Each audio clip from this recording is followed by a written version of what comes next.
Minister, I'm certainly supporting Senator Mullin's bill, which I'm sure we all agree couldn't come at a better time, as the ongoing revelations of multiple barter accounts, under-the-table pay deals and the undeclared expenditure pile up. A picture of the RTE emerges as an institution which very quickly returned to its Celtic Tiger ways, an unassailable monolith of an institution above scrutiny and beyond accountability.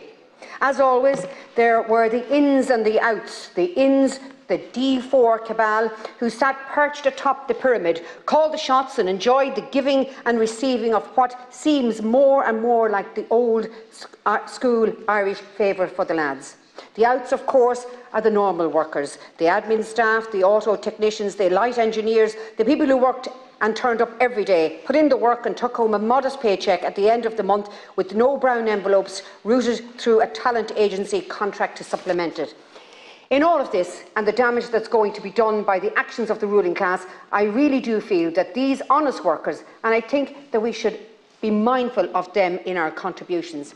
This is why Senator Mullin's bill does not call for whole-scale de-investment in RTE, but for its de-establishment. Although one can understand the calls for such, rather this bill carefully targets only the highest earners, those receiving in excess of the salary of a cabinet minister, which in 2023 is 195,000. Under this bill, the figure will become the upper limit of what an RTE salary can be. Additionally, under this bill, the public would enjoy greatly increased transparency of RTE, which would publish the names and salaries of all employees and contractors whose pay exceeds the salary of a TD, which in 2023 is 107,000. If RTE is really to be the public broadcaster, then it is only right that the people who make it up enjoy pay parity with the servants of the public in Leinster House and the government buildings, are TDs and ministers. Speaking of public servants, and I'm reminded of a groundbreaking prime-time investigation 2 years ago into the claiming of expenses of councillors, the people who are the foundation of local government and really are the front line when it comes to political engagement with the public in this country. Anyone who had been a councillor or works with them knows the blood, sweat and tears that goes into that job for a very, very little thanks.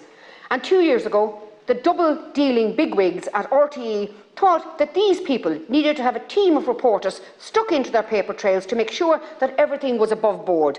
And so the public were served up a ready-made TV dinner of outrage over €400 in fuel expenses or 130 for an overnight hotel stay. I wonder, how much did RTE spend on the Freedom of Information requests? How many people were on that case? What were their salaries? RTE tells us the investigation took over 2 years. At what cost to the taxpayer?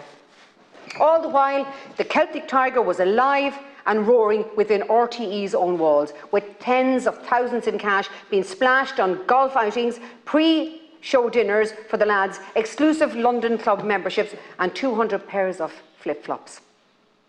This isn't even the pot and the kettle. This is another level of hypocrisy and the utter lack of self-awareness.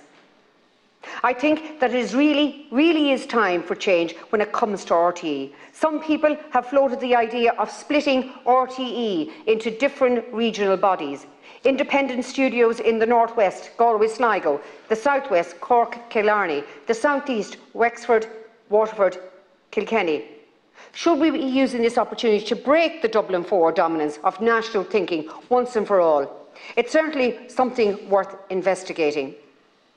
But this bill is the start we need. It's a good bill, it's short and a clean bill, and it gives this government an opportunity to send a strong message to the public that we take public spending serious and that value for money and transparency are important to this government. So I commend the bill to the House and I ask that it be voted in favour. Thank you. Thank you.